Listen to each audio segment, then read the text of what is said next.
And we are back, ladies and gentlemen. We love y'all to pieces. I don't know if we tell y'all this enough. I mean, we try to say it every episode, but that ain't enough. We love y'all. Thank you so much for tuning into the Doing All Right pod. You know, the Doing All Right pod's going places, ladies and gentlemen. We glad that y'all hearing this early version of it, all right? So just wanted to show y'all a little bit of gratitude.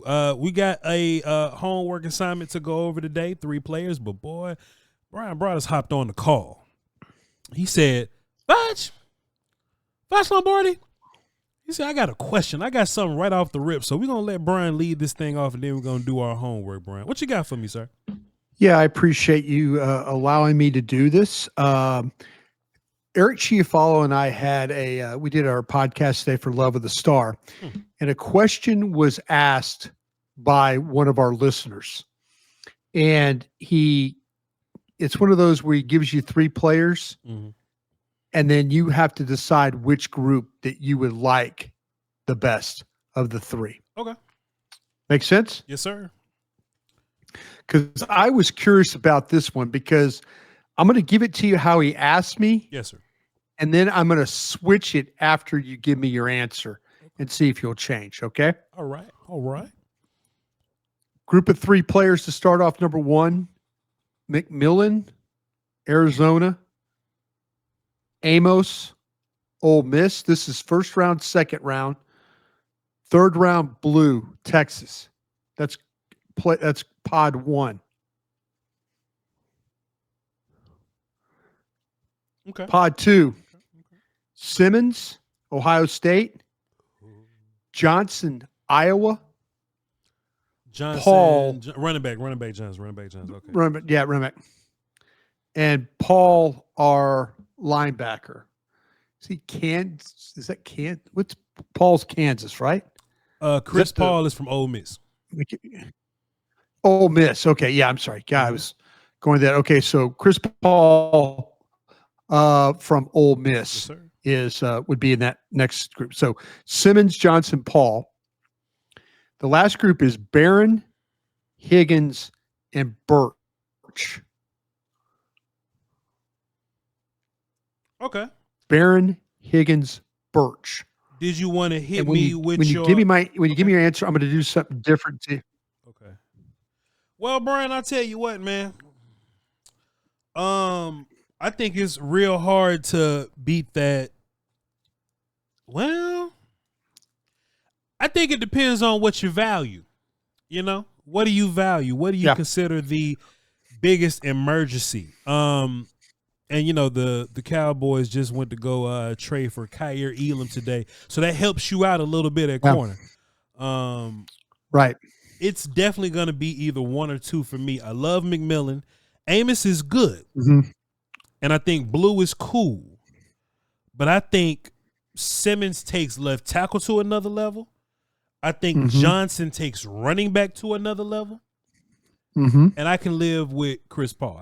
I can live with him playing linebacker for me. I think I may have to go number 2, Bryan, and I know people are gonna look at me and say, you know, Voch is doing the O-line thing, but I think this is more about Johnson at running back. I think if you could walk away with a running back you love in round 2, I think that's gonna be super valuable for you.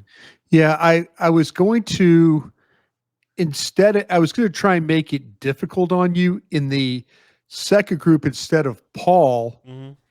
If I put Schlesinger in there from UCLA, that's a slam dunk for you, right? That's a slam damn dunk. We going 2 and we having a party, Bryan. Okay. The group, I really do love Barron, but I didn't love Higgins in the second, and I didn't love Birch in the third. Sure. I feel like I'm missing out on day 2 just a little bit. I like all the players. I have a vision for Barron, Higgins, and Birch. I don't think they give me as much impact as Simmons, Johnson, and Paul does. Those are 3 starters right there. Simmons, Johnson, Chris Paul, those are 3 starters right there. I think with your third group, Barron is a starter. Birch is a rotational player for you. Higgins, I don't know how much better Higgins is than what you got at wide receiver right now. With your first group, that may also be 3 starters. I don't know what the Cowboys would think about Blue, but I think 2 is pretty high level right now. Two top tier starters for me. Okay, what if I did this? what if I did Barron, Booker, Shit, bro. and then I turned around and did Tez Johnson? Off the strength of Barron and Booker, Yeah. we can go party. I would hate that I'm missing out on running back and receiver. That's what'll make it so difficult. Sure. You miss out on running back and receiver, but you ain't Right. got to worry about corner. You damn sure ain't got to worry about right guard. I think your second round player would be better than your first round player in this example. Sure. And Tez Johnson, I think you can find room for him. I would like to know though, Bryan, and this ain't got nothing to do with what you just gave me, but in regards to Tez Johnson, I wonder how much of Turpin's $6 million a year is. Oh yeah. I wonder how much of that is him being an offensive player. We're not paying him $6 million a year to be a kick returner. You know, man, I totally agree with you. I know I was on a couple of different platforms today, and then my radio show. Sure. And I was like, the Cowboys break today. Me, Nick, Ambar, and Derek. Yeah. I'm like, they're like, well, wow, this is you got Turpin for this and that. And I was like, Turpin's now 11 personnel guy. Mm-hmm. He ain't just Turpin is, in I think, Eric Chiafalo said it this morning when, on the Love of the Star. Eric's like, Turpin, it's not just jet sweeps. Sure. You line him up in the backfield, you hand him the ball, he's getting 8-10 yards a shot. Which is why, Bryan, we might as well just erase the little bit of receiver off our board right now. Xavier Restrepo, Tez Johnson, they're not going to get another one of those guys because it'll be a redundancy. No. Okay, if I did the Tez Johnson one just because. Okay, how about Harris? Trey Harris there. Yeah, that'll make it even more of a slam dunk for me. I'm loving Barron, Booker, and Trey Harris. I can live with those guys. Okay, do this then. Do this. Please. Do this. Would you do Booker, Porter from Iowa State, corner, and Junkins, Ohio State? I love that group, but I will still go with the number 2 group, Simmons, Johnson, and Paul. I think there's a lot of value in getting a running back in the second round. That's what this Genty thing is really going to hurt. Genty might be the best player for you, but I think running back in that second round is going to make this thing go around because I think the value that you get, Genty would be incredible at 12, but the value of Caleb Johnson at 44 is ridiculous, in my personal opinion. And mine too. And what that does is that it frees the first round pick. That's what's so tricky about running back. People think that, draft guys like hate running back. Why you want to take running back so late? Yeah. You love Genty, but what you want to do is take McMillan and go and get Hampton, or take Simmons and go and get Johnson. So now you get 2 dudes and your running back is still fantastic. That's where I think the value really lies here. I think second round value means something to me, and especially for the Cowboys continually missing. I think if you can get Caleb Johnson from Iowa or Tyler Booker at 44, Bryan, let me tell you something about the 2021 whatever draft it was, right? CeeDee Lamb at 16 was cool. Yeah. Or 17 was good. Getting Trevon Diggs in the second round at 60 made that draft, Bryan. Yeah. Diggs in the second made that draft. You feel like you're going to hit with your first. We ain't done it in a minute, but you feel like you're going to hit with your first. But hitting with your first and your second is valuable. That's why I'm loving this Johnson group in the second round, or this Booker group in the second round. Yeah. I'm curious, we're having these discussions and you're starting to hear more and more that maybe, and we'll see if it plays out, but the whole discussion about why they would take Will Johnson instead of Barron, because the length, and then why they would take Mykel Williams instead of maybe Green. Well, Brian, I don't know if he was on social media today, but Michael went out there and ran that 4.87, right? I said that's somebody trying to get him late in the second. That's somebody timing him trying to get him in the second round. Well, somebody got him at 6'9". So that was it. That somebody got him at 38. Or 37. And then there's some other dudes that were like trying to get him like get him backed up there. But are we setting ourselves up? And I know we got 40 some odd days to discuss this. Mm-hmm. Are we setting ourselves up for a Will Johnson from Michigan or a Michael Williams from Georgia? Are we setting ourselves up knowing that the thing with Ashton Genty that we like to talk about, the ability, the clean player, and the health, is going to get him drafted before Dallas picks at 12. And Dallas is going to be looking at Michael Williams, Will Johnson, those kinds of players? Brian, let me be incredibly honest here, because that's what we do here on The Doing All Right. Right. You remember what living off old bodies mean? Remember I taught you what that mean? You're living off old bodies. Mm-hmm. This scouting team or whatnot, Right.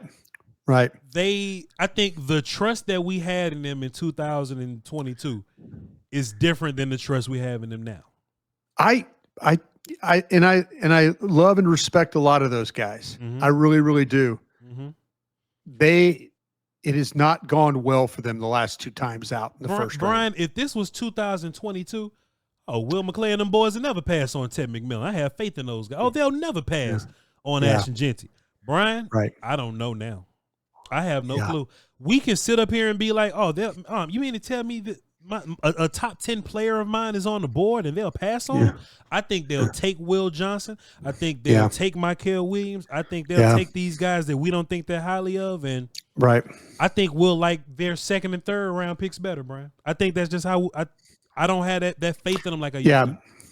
I do. I respect the process. If ever they needed to hit on 3 picks to start a draft, it's got to be those 3 days that at the end of April. Yep. You cannot not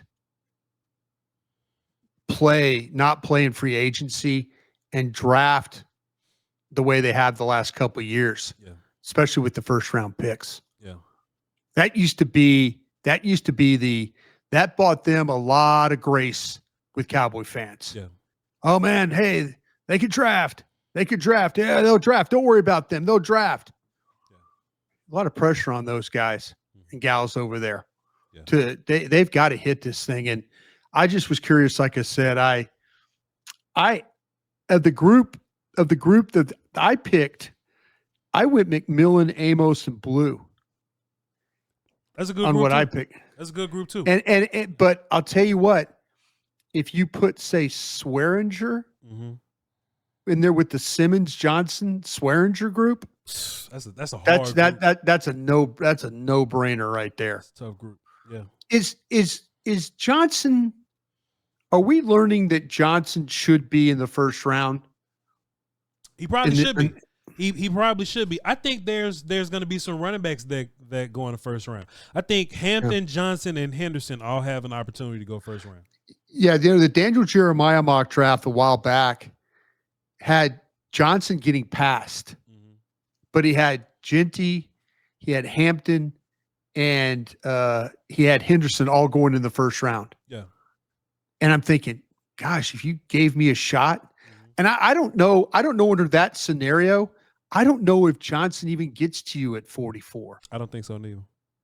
Okay. But you never know. Man, Bryan Broaddus, boy. We had an assignment and we was trying to figure out when are we gonna run out of good players. You asked me that a couple of weeks ago. When are we gonna run out of good players? And man, Brian, I think we're getting close. I got 2 4s, one way at the top of the fours, one probably gonna be at the end of the fours, and I got an extra. I don't rank my extras. I just put them in there in the order I watch them. So I got 2 fours, 1 high, 1 low, and an extra. What you think, Brian? Oof. Yeah. I'm going to say Cornelius didn't fit your eye. I'm going to say the Oregon tackle didn't fit your eye. I'm going to go Hudson, Walker, Cornelius. Hudson is my 1. Okay. Cornelius is my 2, Brian. Gosh darn it, I wrote it down. Hey man, trust your first mind, man. Trust your first mind. I wrote it down. Hudson, Cornelius, Walker. I'm thinking he just that's why I say I didn't think it fit your eye for a tackle. Yeah. All right. Walker's my third guy for a very obvious reason. Sure. He's short. Well, that ain't the most obvious reason. Well, let's go ahead and kick it off with Walker then, Brian. Okay. Let me tell you why he's one of my extras. First of all, because I always learn from you, and even if I don't like the player, start off with something that you do like. Yeah. I think he has a good mental capability of how to engage with these fights with the offensive linemen, right? You know how we always talk about guys that engage and they get lost? I think he has a good feel for how to stay engaged and find the ball carrier. I think he knows how to two-gap really well, Brian. I think he has a really good, two-gap tool belt in his body. I think he can be very physical, depending on his opponent. And I think he has a really good bull rush in him, depending on his opponent. I think where his two-gapping kind of falls short a little bit is I don't think he has the arm length to fully utilize it like he wants to. I think if he has ridiculous arm length, I think he'll be a really good two-gap guy. But sometimes he falls short a little bit, but I can see him being aware in there. But Brian, this is the biggest thing that got me. If you watch his Tarleton State film, he whooped all them kids, Brian. Sure did. He beat the hell out the Tarleton State kids. If you only watching that, I can see why you excited. I watched him versus North Dakota State. Cool film. He wasn't as dominant as he was versus the Tarleton State kids, but he was pretty cool versus North Dakota State. I watched him versus Ole Miss, and I feel like he didn't do very much. Yeah. Because the Ole Miss kids just kind of outclassed him a little bit. Yeah. So in my mind, I would rather go for the guy that plays the competition a little more often and is consistent in his play versus that competition. So that's why I got him down there in the extras. Plus, he's short. Now, if you Donovan EZ and you short and you get 16 sacks and you super active and you good in the run game and you strong, that's different. I don't think David Walker is the type of player that Donovan EZ is. No, I don't either. And I told you yesterday that his measurables are very similar to Carl Lawson. Yes, sir. And I think Carl Lawson was a 4th round pick. And I'm with you. I have him in the 5th. Yeah. I have Walker in the 5th. I don't have him in that group of the 4th. I think there were some good things in the Senior Bowl that we saw. But I think you're absolutely right about the player. I think the lack of length to him, I think is going to be a big issue in this as he's moving forward. I think you're going to have to be able to play with your hands, be able to control. I mean, I was watching Tyler Batty from BYU last night, and that's a guy with length and all that. But the thing is with Walker is he's just better than a lot of the blockers he faces on a weekly basis. Sure. And I mentioned about the Senior Bowl. I don't think he has the ideal length for the position. I think he can be disruptive. I think he can win around the edge or use power to win inside. I think he'll show you some pass rush moves along the way. The first step plays with some violence. I thought there does a good job, the speed, the power to kind of throw blockers off balance.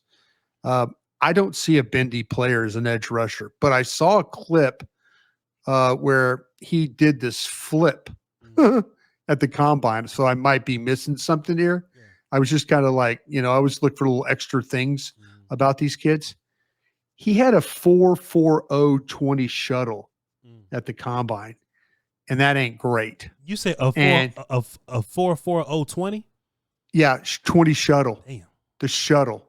Yeah. 4.40, and that's pretty pedestrian right there, if you ask me. Could he be better? Sure. They might test him. Somebody goes and works him out, might be better. But I think the Senior Bowl did him some favors in the scouting world. I thought he was lazy. I watched Lamar, Utah Tech, Austin P, and then the Senior Bowl I was able to get a hold of.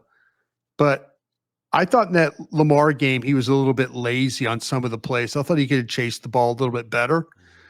But I think his lack of length will need to be addressed by clubs. And like I say, that 4.40, that's not, guy at 6'1", 263 pounds. That's an edge rusher. That's got me a little bit of like, okay, this guy is kind of who he is. Yep. So I got him in the 5th round. Yeah. Me too, Bryan Broaddus. Do not feel bad. I got him right there in the extras, and you have him in the 5th. I understand. But, well, that's kind of like I've got that 5th, 6th. Yeah. I haven't put anybody in the 7th yet, but I've got a few guys in that 6th round. But I mean, he's near the bottom of that. I'm going to let somebody else be your hero. Somebody else draft him. He turns out to be a nice player. I'll let somebody else be a hero on that one. I had a ton of fun with this Kobe Hudson film, though, Bryan. Yeah. I had a ton of fun with him. 6'1", 195 or something like that, Bryan? Hudson is 6'1", 193. 193. Bryan, I feel like this dude faced a lot of press coverage. Like they just kept trying to press him. I feel like he got off of it super easy, Bryan, bro. I think he easily gets off the line of scrimmage. I've seen him line them up on both sides of the field. I've seen him line up in the slot sometimes, Bryan. And it seems like he has a little bit of nuance to his route running, right? Like not nothing ridiculous, but he's not a Dez Bryant guy. Like I'm gonna just throw my head and go. Like he's getting the hands involved, he's getting the feet involved. I think he really sells his fakes and he really sets up his defenders really well, Bryan. But where I was most impressed with him was his ability downfield. Now, I saw him run a 40. Okay, he's a 4.5 guy, so his 40 wasn't all that impressive. He's a 4.5 guy. That's what he is. Yeah. But Bryan, I felt like in the film he found a way to get behind people. He separated, sure did. And even when they were connected, I think his ball tracking was so good. Yeah. I think his ball tracking was so good, Bryan. Even if somebody's on him, he knew how to extend and catch the ball with somebody on his body. I thought he was really good at that. I thought he had some drops, but I think drops are subjective. I think drops have reasons behind them. I think he was trying to make plays. You know what I'm saying? Yeah. I think he had drops because he was trying to do it. Like he was trying to get upfield and go. And I think he had some really good yak ability once the ball was in his hand, Bryan Broaddus. I was really impressed with him. Moving, kind of. I wouldn't call him sudden like some of these other sudden guys, but like stopping and going. I thought he had some good ability there, Bryan. I got him in the 4th. I got him in the early 4th. I got him right over Bryant, Higgins, and Restrepo. Okay, yeah. See, this is I kept Bryant above him. Sure. But I went Bryant, Hudson, Higgins, and then Bonds is in that group for me right there. Okay. So I kind of like I say, I think you got the player cold. Cold is, you're right on him. Yeah. This kid, he's a transfer from Auburn. So he was an SEC kid there. It's, going to Central Florida. And you're right about coming off the football. He's got a feel for how to get open and how to deal with press coverage. He could get separation right off the jump. He gets into a lot of his routes pretty cleanly. He could stack defenders down the field. He's one of the better downfield receivers I've studied in this draft. Yeah. I mean, you see the ball go down the field, and he is making plays on it. You're right about, like, he'll run, he'll set a guy up with a move, run and kind of nod, get a guy off balance a little bit, then come back inside. Yeah. The head, the shoulder fakes, it can buy him some space. You mentioned about tracking the ball down the field. He's got some really pretty downfield receptions. I thought he had really good tempo as a route runner. The routes tend to be executed at kind of the same speed, so I really like that about him. He does a really good job of carrying his routes inside. The toughness, make a catch, hang on, huge hit. Watch the TCU game-winning reception. They throw the ball inside. He gets blasted by the safety and hangs on. And so he can be kind of clutch in the way he plays. He lined up in the slot as well, the outside. You mentioned the drops. He had 6 of them that I checked on. So that was the metrics for that. He's not going to force a bunch of missed tackles. He's going to make his share of contested catches. He's going to escape off the line. He's going to work downfield. I think NFL teams are really, really going to like this kid. And to be honest with you, Voch, I probably should have him over the guys like Bryant because of the way that he runs routes, the way he separates.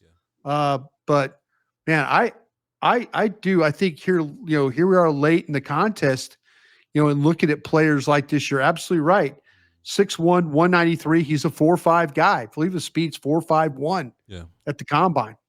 And so I like the kid, and I probably should have him above Bryant from Illinois, but I got him right there solidly in the 4th round, kind of in that 1-4-2 range was where I would have him if you were looking at him. See, Brian, I think he belongs with Bryant and Higgins, but there was a part of me, Brian.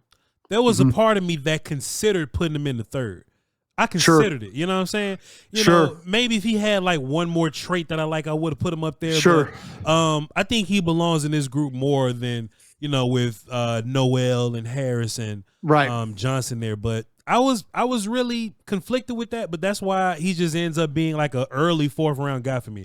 I really like the player. Like if there's a pet cat type dude that I can just, be like, hey, just a day 3 guy that we looking out for. If we get him, I'm super happy about it. I think this dude can play, Brian. I think he can play. Yeah, I think this kid, I think that, like you said, I know we got him in the 4th. I could absolutely, and I'm looking at like my 3rd round guys, Royals, Harris, Tez Johnson, Knoll. I'm looking at those guys right there. He should be. And what's the one thing that we always seem to complain about as Cowboy fans?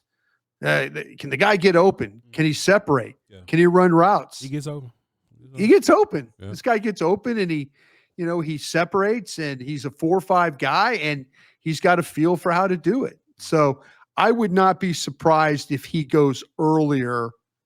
And if he doesn't go earlier, like in the 3rd round, then there's going to be 4th, 5th rounds where Kyle Yeoman's going to ask us who the best player on your board is, and Hudson's name is going to get brought up quite a bit. Brian, just an update, man. I got 14 first-round grades, 38 second-round grades, 40 third-round grades, and 38 fourth-round grades. Does that sound about how that should go? Like, is that how that should sound? Yeah, it's. I mean, we're really heavy. We're really heavy at defensive end. We're really heavy at, I believe, at defensive tackle. Yep, D tackle and running back. Yep. And the running back, I think we're really heavy in those 3 groups. I don't believe we have any real centers. The guards are not, but I'm looking at 160 names, and I feel like 30 of them are edge rushers. We're really, really, really heavy in that group. If you count Tyler Batty, then that's 30 guys. Yeah. That's 30 guys on the dot. Yes. Yeah. Brian, let me talk to you a little bit about our guy, Johnny Cornelius. I feel like sometimes when you watch players, you learn stuff. You know what I'm saying? Like you learn as a scout, you just get a little better the more you watch certain guys. Watching Cornelius, you know how when I come on here and I be like, hey man, if you have enough nuance to think to be a hand fighter in your pass pro, I think that's a good thing. Yeah. I never considered, Bryan, that having a wide array of pass blocking, hand fighting technique in your arsenal. Yeah. I think I never thought it would be a bad thing for some guys, you know? Yeah. Yeah. When I'm watching a Johnny Cornelius, I was impressed at the idea that he was trying to high-handed guy. He was trying to fake a little bit. He was, keep his hands low and surprise you. But I think that got him in trouble sometimes, Bryan. Sure. I think he let guys into his in his frame, chest. Yeah, in his frame, chest. Yeah. I think he let guys in his chest a lot, and that makes him tall, and that got him overpowered a little bit. You know, right. I think when he's on his square and his feet are solid and he doesn't miss with his hands, I think he could put together some good blocks for you. Right. But when he misses, you better holler, look out, because he ends up on the ground somewhere. You know what I'm saying? Sure. I felt like he was a decent moving athlete. I didn't think he was an overly powerful guy. I think he was a solid, combo blocker in the run game. I thought his reaches were cool. I thought he had some decent size to him. I don't know what his arm length is, but it didn't seem like he had a problem with his arm length. But it seems like when you watch him play in and play out, he's either gonna live and die by the play was successful because my hand techniques worked, or the play failed because I missed and somebody got in my chest, or I missed and I overextended and fell down, or I missed and I fell backwards, or I missed. He gave up a lot of this, Bryan. I would overextend wide and give up my inside too much. Right? Yeah. So 33 and a half arms. 33 is cool. All right, cool. So I guess if you refine his technique, I think he'll be good, because when he was good, he was good. But when it was bad, he was horrible. So I guess it's going to come down to coaching with him. But the size and the upside of, well, at least you are aware enough to use your hands in different pass rush techniques and pass block techniques and things like that. I at least put him in the fours, but that's way down bottom in my fours though, Bryan. Yeah, I put him down in the fifth for me. And this kid's a transfer from Rhode Island. He's from Harlem, New York, which is a fascinating story in itself. He is built like an NFL tackle. He's, the 6'5", the 311. He's got the length. He's got the size. I do feel like his foot speed is modest at best. I think there are times where he would struggle to get away from any real quickness or pace.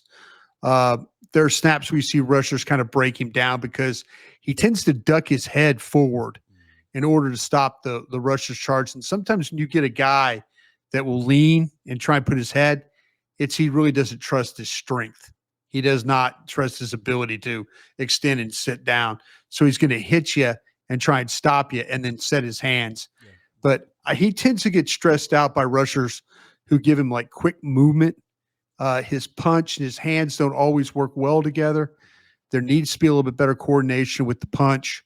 I think he'll surprise you with his ability to recover when he's put in some bad blocking situations. His timing could be a little off with those hands, as you mentioned. And then he kind of is able to rally back. I thought he had decent technique in the running game. I thought he's much better when he could come, like he could angle block or down block, say, than just driving his man vertically off the ball. He was asked to play in space on some screens and pulls. Thought he was a little bit of a step slow guy there. Kind of a developmental player at this point. The size, the length are a plus with his experience. Yeah, this is like a day 3 guy to me. So I had him in the 5th round on my board.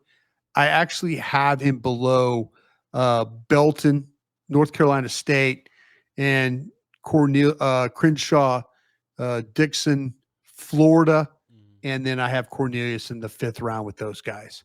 Those are my three 5th round tackles. Okay. We don't really disagree too much. You know what I'm saying? No. He's gonna take he's gonna need some coaching, and Honestly, I just think patience, Brian. You know, like if he slows down the processing of everything, he'll be all right. But if you have him in the fourth, who do you have him with, and what kind of cluster do you have him with? I tell you what, I don't have a whole bunch of offensive tackles in my fourth. I got him, and I got Marcus Mbo from Purdue. But my third round guys, and maybe I should look through this a little bit. I got Trapillo, Lunt. Yeah. I got Jones from LSU. I got Williams from Texas, and I got Ursery. Like those are my third round guys. Yeah, you've got a couple of those guys I have in the fourth. You have in the third. Like I say, I think you got a handle on these guys. I think you do. I should probably move Jones and Williams though, but I just haven't done it just yet. Yeah, there's I don't know, man. I mean, there's a couple of them. When I get completely done with it, there's probably a couple of guys that I've highlighted that I need to go back and say, okay, do I have more film?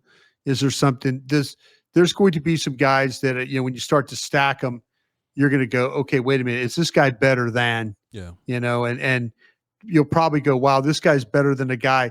I put a guy at 110 and I put another guy at 128, and the guy at 128 is probably better than the guy at 110. Yeah. So I think it's something you kind of always go through with your stack that way. But he's an interesting kid, but just because of like the background that he has, and then also he's got a tackle body. And I think you're right, dead on about the coaching aspect of it. He gets the right place. Somebody will work with him and get him to where he needs to be. Interesting group of guys, Bryan Broaddus. Yes, sir. We got 4 more on Friday. That'll be a fun little thing. And but me and you got draft show tomorrow, Brian. Yeah. Me and you got draft show. Who all's with us tomorrow? I asked Wolchuk. Wolchuk says he wasn't with us. So I think it's me, you, Bobby, and Nick. So it's probably just me, you, and Nick and Kyle. You're probably right about that. Bobby coming to work. Bobby's going to figure something out that he doesn't have to watch. But Bobby's doing a good job with his guys. I call him on the way to work from the Star to my job at 105.3. Bobby's always in the middle of talking to somebody about what's going on with the Cowboys. So good for him. And that's why I think Bobby is super important. And I wish I worked with him a little more, because I would love to ask, Bobby, what do they think about this? What's the league saying about this? What do they think about Mykel Williams is 487? Bobby is amazing that the number of people that actually talk to him, and he hasn't pissed them off yet. Yeah. But he does a really, really good job of some of the things. Like we've talked kind of back and forth. We've brought it up on our show about the measurables for a guy like Barron. Yeah. And Bobby is, he's pretty adamant, like, he's like, why do you think I think they're going to take Will Johnson if they are there because of this and that. I'm like, okay, but Bobby's got a good job, like I say, of talking to people who have an understanding what's about to happen here, in about 6 weeks or so. Yeah. We shall see. Brother Bryan Broaddus, I appreciate you, sir. Thank you, sir. Look forward to seeing you tomorrow. Hey, tomorrow too, I'll scout report for you what I've seen on the new guys. I got a few of those guys done already, and I'm going to knock out a couple. I want to finish up with the linebacker from the Bears. I need to finish up the Tennessee Murray is who I need to finish up. So tomorrow, before we open the show, I'll hit you with some scouting reports. Sounds fantastic, Mr. Broaddus.